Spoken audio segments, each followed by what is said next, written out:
네, 귀한 찬양 감사합니다. 옆에 뒤에 분하고 인사하겠습니다. 잘 오셨습니다. 예, 한 번 더 인사하겠습니다. 큰 은혜 받으시기 바랍니다. 예, 오늘 선교부 주간으로 헌신 예배를 올려드립니다. 장로님 기도에 은혜 많이 받았습니다. 올해는 저희가 단기 선교를 못 떠났습니다. 보통 매년 세 팀 저희가 선교지로 선교팀을 보냈었는데 코로나 터진 다음부터는 한 팀도 못 보냈죠. 네, 내년에 다시 우리 한 팀이라도 다시 시작해서 보낼 수 있도록 여러분 기도해 주시기를 바랍니다. 또한 우리 속회에서 여러분들이 낸 그 헌금은 8지역 선교지에 헌금을 보내고요. 그리고 남는 거는 현재 1푼도 쓰지 않고 모으고 있습니다. 그 이유는 우리 일신교회 이름으로 해외 선교지에다가 교회를 세우려고 지금 모으고 있습니다. 꽤 모았습니다. 요새 웬만한 선교지에 정말 잘 지어서 교회를 봉헌하려면은 한 3천만 원 정도 필요하다고 하는데 잘 모여져 가지고 우리 해외 선교지 우리가 후원하고 있는 선교사님 중에서 꼭 교회가 필요한 특히 제가 생각하고 있는 거는 교인이 있는 곳에 그리고 땅도 있는 곳에 우리는 건물만 지어주는 걸로.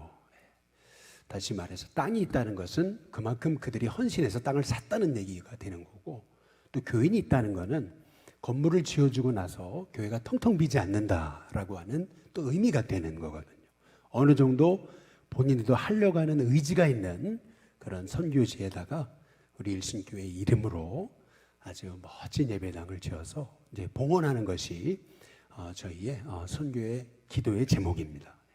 여러분 기도해 주셔서 아름다운 선교의 열매들이 맺혀질 수 있도록 여러분 기도해 주시기를 바랍니다. 이번 주 수요일 날에는 우리 지역의 이웃들을 모시고 우리 쌀라놈 예배가 있습니다. 현재 저희가 파악한 바로는 한 80여 분 우리 주변의 어르신들 오셔서 같이 예배도 드리고 또 쌀도 드리고 또 떡국도 저희가 대접하려고 하는데 귀한 전도의 열매가 맺어지고 또 복음이 전해지도록 여러분 기도해 주시기를 바랍니다.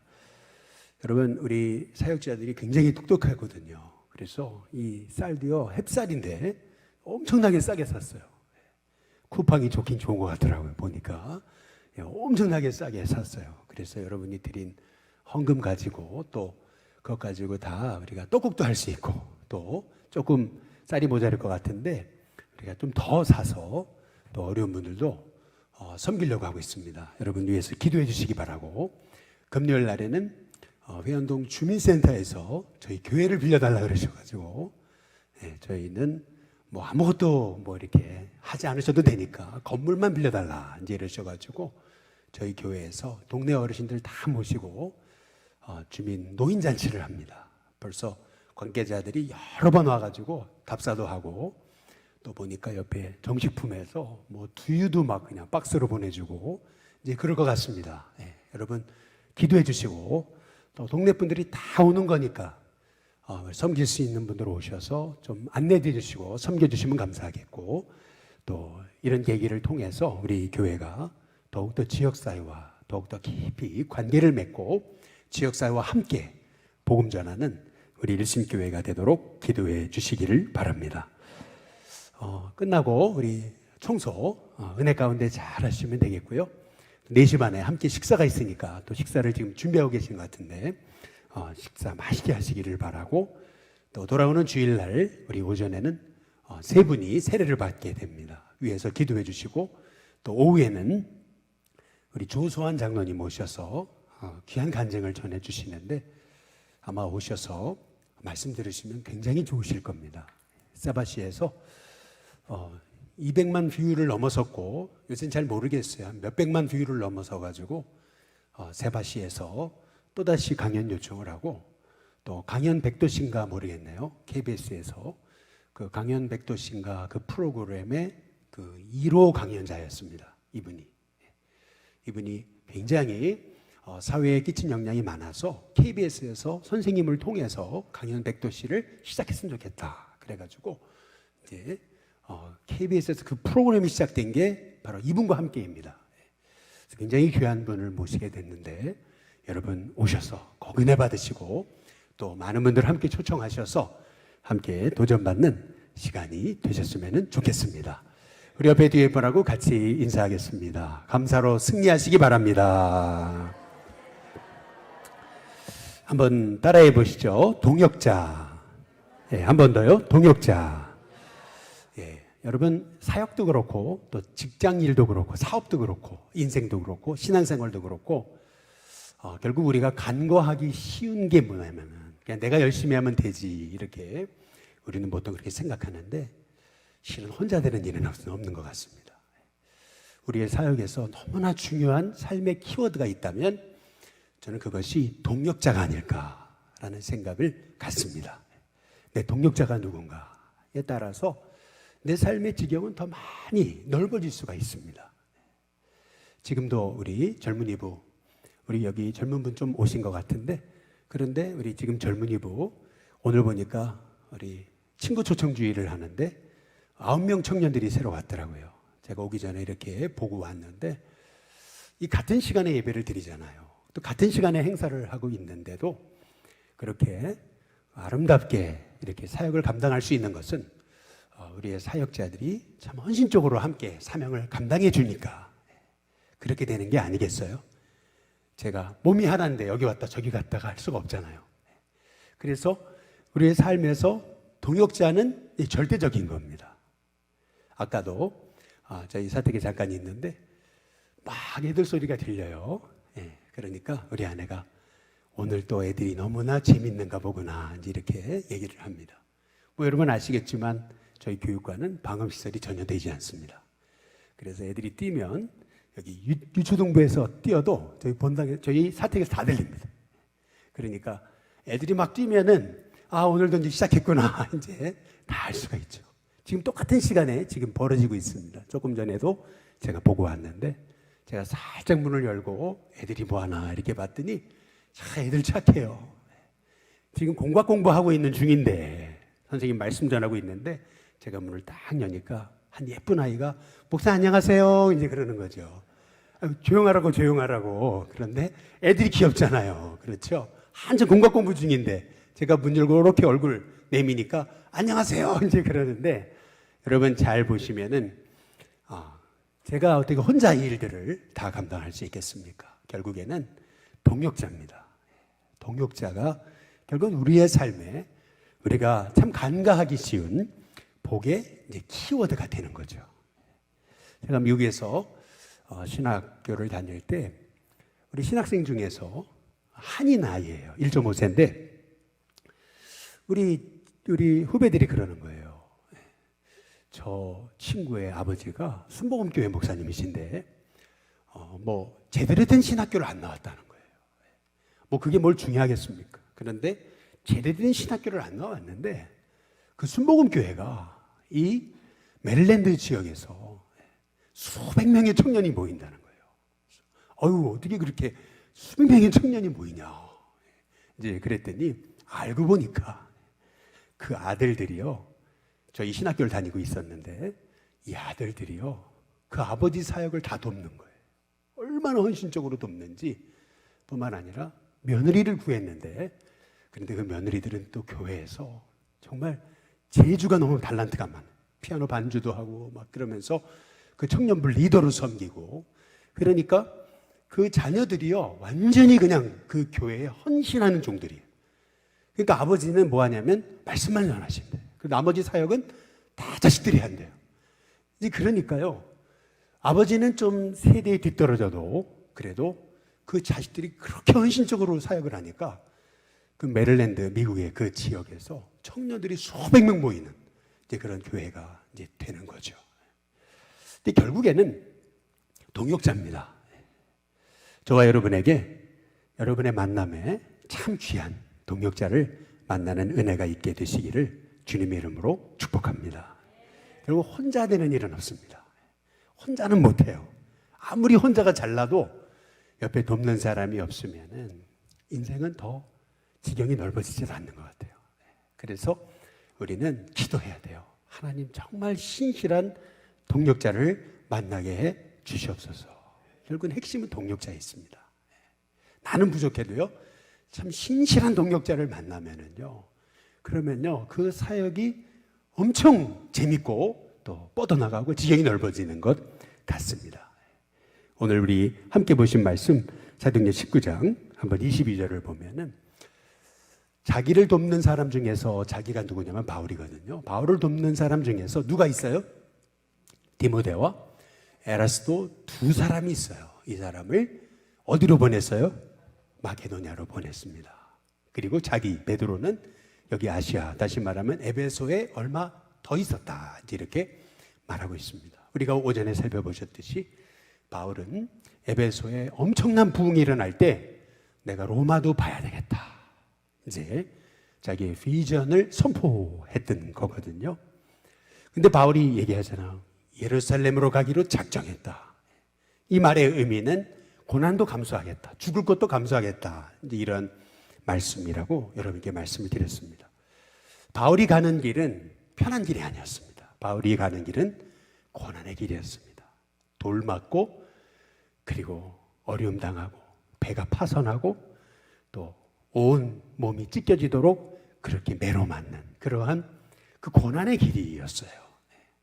그런데 그 고난의 길에도 함께하는 이 디모데와 에라스도 같은 동역자가 있었다는 거죠. 지금 바울이 로마로 가겠다, 예루살렘으로 가기로 작정했다. 근데 이 얘기는 죽을 각오를 한 거거든요. 순교할 각오를 한 겁니다. 야, 이렇게 되면 따라가는 사람이 없을 것 같은데, 뜻밖에도 바울에게는 생명건 동역자들이 있었다는 거죠. 그 자기를 돕는 사람들, 바울의 동역자들이 있었어요. 그 사람들이 누구냐면 이 디모데, 에라스도 같은 사람입니다. 디모데는 어떤 사람이었습니까? 사도 바울이 루스드라에서 돌 맞아 죽을 뻔했거든요. 근데 그 루스드라에서 바울이 돌 맞을 때, 순교할 위기를 당했을 때, 그때 예수님을 믿었던 청년이었어요. 홀어머니 밑에서 길려져 가지고, 아버지는 헬라인, 어머니는 유대인, 반쪽짜리 유대인이었거든요. 근데 바울이 디모데를 데리고 이제 선교, 2차 선교 여행을 이제 떠나게 됐던 거죠. 다시 말해, 지금 디모데와 에라스도를 마케도냐로 보냈다라고 하는 이 얘기는 뭘 의미합니까? 바울이 2차 선교지 빌립보, 데살로니가, 베레아로 보냈다라고 말하고 있는 겁니다. 사도 바울이 빌립보에서 복음 전하다가 감옥에 갇히고, 그리고 매로 맞았잖아요. 또 데살로니가, 베레아에서는 유대인들의 방해 때문에 결국 밤에 도망쳐 나올 정도로 그렇게 고난의 장소였는데, 그곳을 바울 대신에 디모데와 에라스도가 가는 겁니다. 다시 말해서 어떻게 바울이 혼자 그 놀라운 복음의 사역을 감당할 수 있었겠느냐는 거예요. 몸이 하나인데. 결국 바울의 선교가 아름다운 결실을 맺었던 것은 그 주변에 이렇게 헌신적인 동역자들이 있었기 때문에 가능한 거라는 겁니다. 디모데는 어떤 동역자였냐면 젊음을 바친 동역자였습니다. 그렇다면 여기 에라스도라고 하는 인물이 나오잖아요. 에라스도는 어떤 사람이었습니까? 로마서 16장 23절에 보시면은 나와 온 교회를 도와주는 가이오도 너희에게 문안하고, 이 성에 뭐 하는 사람이요? 재무관인 에라스도가 문안한다, 이렇게 말하고 있죠. 바울이 로마서를 쓴 곳은 고린도였습니다. 고린도의 이 성의 재무관이었던 이 에라스도라고 지금 얘기하고 있는 거죠. 이 에라스도는 자기의 그 좋은 직장도 내려놓고 바울과 함께 에베소에 있다가 지금 바울이 디모데를, 또 에라스도를 마케도냐로 보냈다라고 이렇게 말하는 것으로 보아서 디모데는 정말 젊음까지 불사르고 바울과 함께 했던 동역자, 그리고 에라스도는 재무관이었잖아요. 다시 말해 엄청난 그 직장을 가지고 있고, 또 그 재정을, 물질을 내려놓고 주님을 위해 헌신했던 하나님의 종들이라고 하는 사실을 이제 볼 수가 있는 거죠. 뿐만 아니라 바울이 에베소에서 사역할 때 함께 사역했던 사람이 있었잖아요. 실은 바울보다 먼저 에베소 교회를 든든하게 세워갔던 부부, 그 부부가 브리스길라, 아굴라였던 거죠. 그게 바울의 신실한 동역자들이었어요. 그 동역자들을 바울이 뭐라고 얘기를 하고 있습니까? 우리 사도행전 16장 3절과 5절에 보시면은 이렇게 말하는 거죠. 나의 동역자 누구요?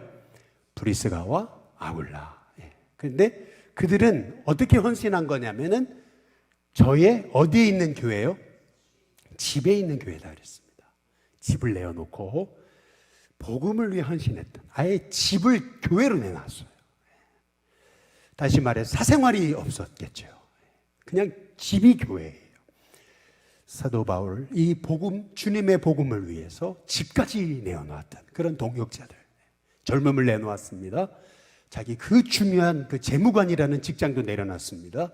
그리고 집도 헌신하면서 복음을 위해서 이렇게 동력했던 귀한 인물들이 있었기 때문에 사도 바울이 가는 곳에 놀라운 복음의 열매들이 맺히게 되었던 것을 볼 수가 있는 거죠. 저와 여러분에게 이런 만남의 축복이 있게 되시기를 주님의 이름으로 축복합니다. 또한 우리 일신교회에 하는 사역마다 귀한 믿음의 동역자들이 세워지는 은혜가 있게 되시기를 주님의 이름으로 축복합니다. 그런데 반면에 오늘 말씀에 보면은 이런 바울의 동역자들과는 완전 다른 인생의 가치를 갖고 살아간 사람 한 사람이 나와요. 그 사람이 누구냐 하면은 데메드리오라고 하는 에베소의 은장색입니다. 은장색이라는 것은 뭐냐면 은세공업자를 말하는 것입니다. 저도 에베소를 가봤는데요. 이 에베소는 이 아르테미스, 아데미 이 신전으로 굉장히 유명한 곳이었습니다. 파르테논 신전도 엄청난 그러한 위용을 자랑하는 신전인데요. 이 아데미 신전은 파르테논 신전의 무려 최소 2배 이상 되는 당시에, 지금은 이제 다 파괴돼 가지고 사라졌어요. 기둥만 남아 있는데, 그런데 당시로서 이 건물은 7대 불가 사이에 그렇게 놓여졌던, 이거 어떻게 지었지? 라고 생각될 정도로 불가사의한 건물이 있었던 곳이 에베소입니다. 그곳에 수천 명의 여사제들이 몸을 팔고 그것을 꼭 신에게 향한 경배라고 착각하며 그렇게 살았던 곳이 바로 에베소였습니다. 그런 곳이니까 다 무너졌어도 나중에 발굴하다 보니까 이 아르테미, 영어로는 다이애나입니다. 이 아르테미 여신 상들이 다 발견된 거죠. 다 발견이 됐습니다. 얼마나 그 아르테미 여신 상들이 발견이 되었든지 오늘 말씀 이제 그대로죠. 이 데메드리오라고 하는 이 은장색, 은생업자가요, 바울이 전하는 복음 때문에 에베소에 이 우상이 사라질 것 같으니까 어떻게 되는 겁니까? 자기 생업에 위협을 받잖아요. 그래서 사람들을 선동해가지고 그래서 바울을 사로잡고 바울을 죽이려고 그렇게 계략을 꾸몄던 거죠. 사도행전 한번 19장 25절을 한번 보시면은 한번 같이 한번 읽어보겠습니다. 함께 있습니다. 시작. 그가 그 직공들과 그러한 영업하는 자들을 모아 이르되 여러분도 알거니와 우리의 이 풍족한 생활이 이 생업에 있는데, 여기 데메드리오라고 하는 이 아데미의 이 은장색이 은생업자가 했던 말을 한번 보시기 바랍니다. 이 풍족한 생활이 바로 우리의 이 생업에 있다. 다시 말하면 이 데메드리오라고 하는 사람의 인생의 가치는 물질이고 자기 자신이었습니다. 사도 바울의 이 동역자들과는 전혀 다른 인생의 가치를 살고 있었던 그런 사람이죠. 디모데, 그리고 아래 브리스길라, 아굴라, 에라스도, 이런 사람들은 그들의 인생의 가치는 자기 자신이 아니고 예수님이었습니다. 복음이었어요. 그렇기 때문에 얼마든 자기 젊음도, 자기 그 직장도, 또 자기 집도 내어놓을 수가 있었던 거죠. 그러나 이 데메드리오는요, 인생의 가치를 자기에게 둔 거예요. 그러니까 복음이 증거되고 에베소가 변화되기 시작하니까 그는 인생의 위협을 느낀 거죠. 우리의 이 풍족한 생활이 바로 이 생업, 이 신상을 만들고 은생업을 하는 것에 있는데, 바로 이 사람이 바로 우리의 이 풍족한 생활을 위협한다 라고 이제 했던 거죠. 그러나 이 데메드리오가 내세운 이슈는 딴 데 있었어요. 그 이슈는 딴 데 있었던 것을 볼 수가 있습니다. 우리 사도행전 19장 27절에 보면 겉으로 드러낸 이슈는 뭐냐면 큰 여신 아데미의 신전도 어떻게 돼요? 무시당하게 되고 우리의 전통이 무시당한다. 그리고 온 아시아 천하가 위하는 그의 모두 떨어져요? 위엄도. 모든 그 위엄도 다 떨어집니다. 결국 겉으로 내세우는 것은 우리 문화가 위협을 받는다. 이 아데미 여신의 위엄이 떨어진다. 이런 거였던 거죠. 그러나 실제는 이 데메드리오의 인생의 가치는 사실은 자기 자신이었던 거예요. 이 풍족한 생활을 놓치고 싶지 않았어. 사람들을 선동해가지고 폭동을 일으키게 됐던 거죠. 우리 인생은 항상 이렇게 두 종류의 가치의 싸움인 것 같습니다. 정말 주님을 위해 내 인생을 드리느냐, 정말 나를 위해서 살아가느냐, 이 두 가치가 싸우는 게 결국 신앙생활인 것 같아요. 그런데 오늘 여기 말씀에서 우리가 좀 주목해 봐야 되는 것은 뭐냐면은 바울의 지혜입니다. 참 바울이 지혜로웠던 것 같아요. 우리가 이 지혜를 배울 수 있기를 주님의 이름으로 축복합니다. 여기 사도행전 19장 30절에 보면 바울이 얼마나 지혜로웠는가, 그 에베소에서 사역이 얼마나 그렇게 용의주도하고 지혜로웠는가, 이게 볼 수가 있는 건데요. 사도행전 19장 37절 한번 보시면은 한번 같이 한번 읽어보겠습니다. 함께 있습니다. 시작. 신전에 물건을 도둑질하지도 아니했고 우리 여신을 뭐하지도 않았어요? 비방하지도 아니한 이 사람들을 너희가 붙잡아왔다. 여러분 잘 보세요. 지금 이 말은 그 에베소의 서기장이 했던 말이거든요. 서기장이 뭐라 그러냐면 우리의 이 존경스러운 여신을 한 번도 비방하지 않았던 이 사람들, 그렇다고 해서 우리의 이 신전에 있는 이 신전 물건들을 하나도 해를 끼치지 않았던 이 사람들을 너희들이 잡아왔으니 이게 불법 아니냐, 이렇게 됐던 겁니다. 여기에서 우리가 알 수 있는 너무나 중요한 사실이 있죠. 우리는 복음을 위한답시고 어디 이제 절에 가가지고 불상들을 막 쓰러뜨리고 막 그러잖아요. 막 우리가 복음을 위한다면서도 우리는 거기에 계신 뭐 스님들을 막 욕하고 막 비방하고 막 그러잖아요. 그런데 사도 바울은 안 그랬다는 거예요. 사도 바울은요, 그가 에베소에서 했던 일은 뭐라면 오로지 복음만 전한 거예요. 오로지 복음만. 그러니까요, 서기장도 알아요. 우리의 이 큰 여신을 비방도 안 했고, 그리고 뭐 신전 물건을 해야지도 않은 사람, 이 사람들이 죄가 뭐냐, 이렇게 이제 됐던 거죠. 여기서 참 우리가 사역을 감당해도 지혜롭게 해야 되겠구나. 이 바울의 지혜를 보세요. 비방도 안 하고요, 뭐 해도 안 끼치고요, 에베소를 다 바꿔버렸어요. 네. 여러분, 그게 말씀의 능력입니다. 그래서 우리가 하나님 말씀에 집중하고 더 말씀 앞에 붙들려야지, 문제 앞에 붙들려가지고 문제에 휘말리게 되면은요, 그 문제 때문에 넘어지는 거죠. 저와 여러분이 이렇게 바울이 그 에베소에서 3년간 복음 전하면서도 전혀 흔들림이 없어요. 오직 중심을 그리스도에게 놓고 오직 복음만 전하는 거죠. 저와 여러분에게 이런 바울의 지혜와 이 바울의 이 마음의 이 중심, 흔들림이 없는 이 마음이 저와 여러분이 소유하는 귀한 심령이 될 수 있기를 주님의 이름으로 축복합니다. 결국은요, 데메드리오가요, 얼마나 사람들을 선동을 했든지 사람들이, 그 많은 에베소의 시민들이요, 연극장에 다 모였어요. 에베소의 연극장에 수만 명이 모일 수 있습니다. 지금도 남아 있습니다. 엄청난 그 로마의 연극장에 사람들이 몰려들었어요. 큰 여신 아데미야 하면서 사람들이요, 그냥 계속 그냥 뭐 폭동을 일으킬 것처럼 막 외쳐대는데요. 그러니까 서기관이 진정하라고 이제 그랬던 그런 소요 사태가 일어나게 이제 되던 거죠.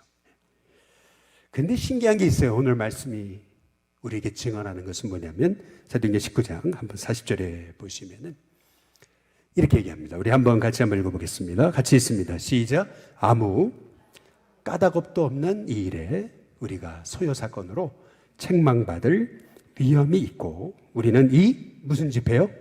불법 집회에 관하여 보고할 자리가 없다 그러고 나서 이에 그 모임을 그냥 흩어져 버리게 합니다.